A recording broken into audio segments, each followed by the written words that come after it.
to my kitchen. My name is Rabbi Finn, and you are here for another week of Devarim delights from Bournemouth and Elstree United Synagogue.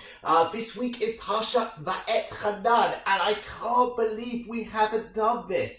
We are finally making challah. We've managed to go all the way through Bereshit, Shemot, Vayikra, Bamidbar, and not made perhaps the ultimate Jewish Shabbat food.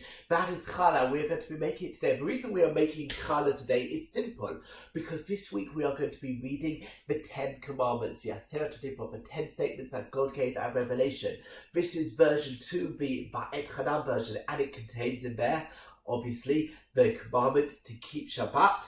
And one of the things we do on Shabbat is very much to eat challah. Challah is actually, as I'll explain a little bit later, the name of associated with doing something to bread, which we've then appropriated and given to this braided type of sweet bread. It is stunning. This is my ultimate challah recipe, so get ready to join me for my ultimate challah recipe. It is so simple, so easy. The first thing I should point out is we are going to be using a Kenwood. You can easily do this by hand, but you know what, I just find this makes it so easy to do. You can also double, triple, quadruple the recipe, but if you do that, that will have some consequences later on, which I will explain. So, to start, for this super easy challah recipe, in fact, I'm not going to call it a super easy challah recipe, I'm going to call it my ultimate challah recipe, because this, trust me, people fight over my challah. It is incredible, if I say so myself. It is wonderful. I love this challah. It's very, very Moorish. I finally cracked, kind of getting a really good homemade challah. It's quite difficult. So, but follow my instructions and you're going to find it easy. You want 4 cups of flour. You're using strong white flour. And you want, actually, it's about 4 to 4.5 cups. So that's why I'm kind of being quite loose with my pouring. In the comments, we'll put what that works out to be in grams. I've just always used cups. In there, you want to add 2 teaspoons of salt. Funnily enough, I never understood why salt is important for the flavour of challah, but then I once made it without salt and I really just couldn't stand it. I want to add in now half a cup of sugar. Half a cup, yes, you heard me correctly. Half a cup of white sugar. It's quite a sweet challah, but it is so gorgeous. Now, let's get our dried yeast. We are using easy yeast, the quick acting version. You want 2 good teaspoons of this yeast. 1, 2. It's a really simple recipe. Really simple. At this point, I'll give it a bit of a mix, actually.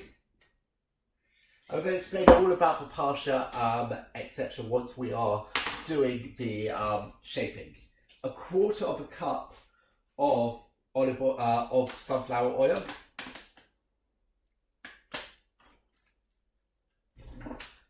2 eggs. And now finally, you want to add up to a cup of warm water. The reason I say up to a cup is actually you might need less, you might need more, but it's better to always start with less and then see what happens. So let me pour out my cup measure. So I'm going to do about 2/3 to 3/4 of a cup. And I'm going to give it a mix with a dough hook and by hand.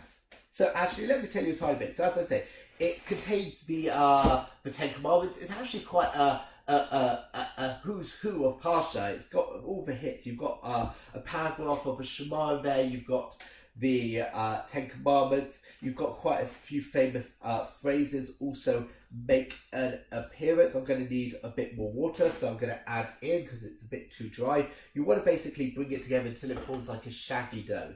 One of the most interesting things about Shabbat is actually, if you look at the Torah, you're presented 2 different rationales for Shabbat.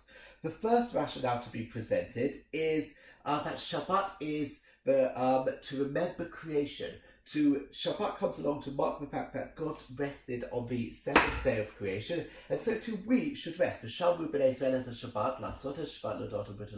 Why? It is a sign between us that God created the world for 6 days, and on the 7th day God rested, and that makes sense as a narrative for Shabbat.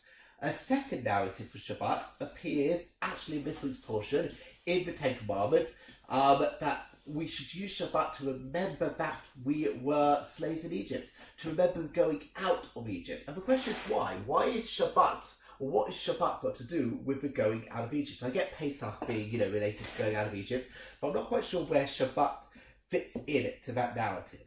And so one answer, a very obvious answer given by a great commentator, is that, well, to be honest, if God hadn't taken us out of Egypt, then we wouldn't have to keep any of the mitzvot, we wouldn't be keeping any of the mitzvot, and therefore we wouldn't be keeping Shabbat. So, without going out of Egypt, we don't get Shabbat. But I wonder if there's something else about the fact that in Egypt, as I've mentioned before, we were deprived of the ability to be in control of time. We were deprived of the ability to stop, to relax, to be able to just kind of step back from the everyday. As slaves, we had to do whatever our masters said, whenever our masters said. I'm adding a bit more water because actually probably a bit too loose with my pouring of the flour, and it's still a bit too dry. So, Shabbat really actually is a celebration of life without slavery, of life not being slaves. And so we do that, we remember the Exodus on Shabbat, probably not even by commandment, but by design. We're supposed to think about a time that actually we weren't so fortunate to have Shabbat.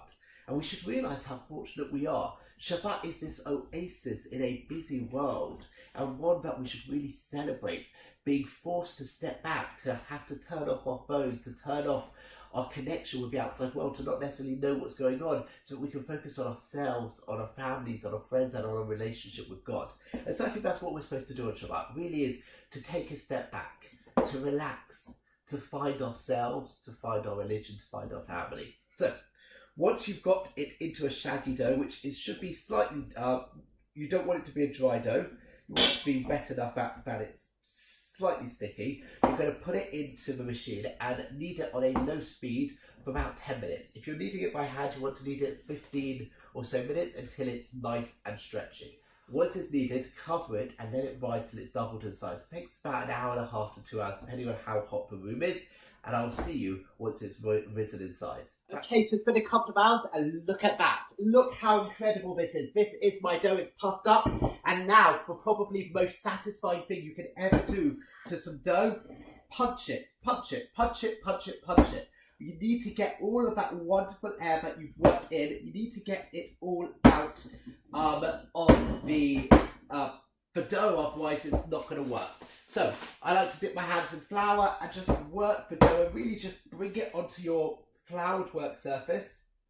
It's a little bit sticky, probably put a tiny bit more water than I needed to afterwards. After I finished filming, I added a little bit more water, but that is perfect. This is a beautiful, beautiful dough which is going to make an incredible, incredible challah. And all you're doing now is just giving it a final knead. And what we're going to do is we're going to shape it and then we're going to prove it. I don't know why it's called proving. Somebody will obviously tell me why. But this allows it to grow again, and then when you put it in the oven, it's boom, amazing. By the way, trust me on the oven timings. It works. And you'll see why I'm saying that now, but later. So, we're going to make challah. I'm going to make probably 1 medium and 2 challah rolls. So, I'm going to split it in half. I'm going to just show you very, very, very simple way to make challah. Probably the simplest way to make challah in history. So, all you need to do, we're not going to do a 3-strand, we're not going to do a 4-strand, we're not even going to do bow and knot. Okay, that probably is simpler than this one. But, just roll out your dough. Like that. And then roughly let it come back together. Chop it in half. If you've got a bread scraper, that's amazing. I do, but it's in my cupboard and I can't really be bothered to get it out. So, just roll it into 2 long-ish strands. I find dough wants to really come back on itself, so just give it a bit of time to rest between the rolling, so that has a chance to re-find its shape before you roll it again. So, 1. Let's just do this one again. You want them to try and be roughly even sizes. in length and in thickness. And then you're gonna laugh how easy this platter is. It really is easy. It's not as fun as like a 12 platter or 14 platter or anything you can show off to your friends, but it works. And it creates a challah shape that everybody loves. Now I told you I was going to mention why this is called challah. Challah is actually not the name of a bread. Yes, we call what we're making challah, but actually challah is a bit of dough that is taken from the mother dough. So if you make bread with more than a certain amount of flour, you need to take challah, which is a little bit of dough, and say that you're taking challah and burn it and then dispose of it, because in those days and the reason we're not doing it here is simply because we're not using enough flour. We'll put in the comments the amount of flour that actually would be requiring challah. So I've got my 2 strands. So if you were to double this recipe, you would probably need to take some challah, depending on how much flour you end up in. And this is a simple So cross over one piece to the other. You're gonna laugh. Literally, fold, fold, fold, fold. Just try and keep it on its top, bottom. Fold, fold, fold, and fold, and just tie the bit at the end together, make it look neat, and there you have it. How easy was that? That is my challah. It's going to go to the board, and I'm going to cover it in some cling film and leave it for about an hour till it's doubled in size again, and then we're going to do the egg wash. So I'm going to finish off my other challahs, and I'll see you then. Okay, so these have been proving for about an hour. They've doubled in size. They're looking gorgeous. I'm now going to give them an egg wash. So basically get an egg, beat it up, dip your paintbrush in it, and just give it a little gentle glaze all over. And I actually like to do this twice. So I will glaze the challah, then I'll do the other challah, and then I'll go back over them as well. I'm just going to do it on 2 to show you. And then once they've been glazed, sprinkle over your favourite seeds. If you've got poppy seeds, do that. If you've got, I love sesame seeds on my challah, so I'm going to use some sesame seeds. And make sure you preheat your oven to about 180 degrees Celsius, and you're going to cook them for somewhere between 17 and 25 minutes, depending on the size. So these I'm probably going to do for about 18 minutes. For a medium challah, I would say 25 minutes maximum, because I want it not to be raw in the middle, but to be just cooked. And I find they are so scrumptious if they are just cooked. So about 17 minutes for this size, potentially even less. And because I want them to have that wonderful, almost bakery style feel. So just going to sprinkle some sesame seeds on. I'm going to put them in the oven for 17 minutes, going to let them cool down completely, and then I will show you the final product. So here it is, my finished challah. This is absolutely incredible. I can't wait for Shabbos to come in so I can eat it, try it, make it, have a great one, have a great week. Shabbat Shalom.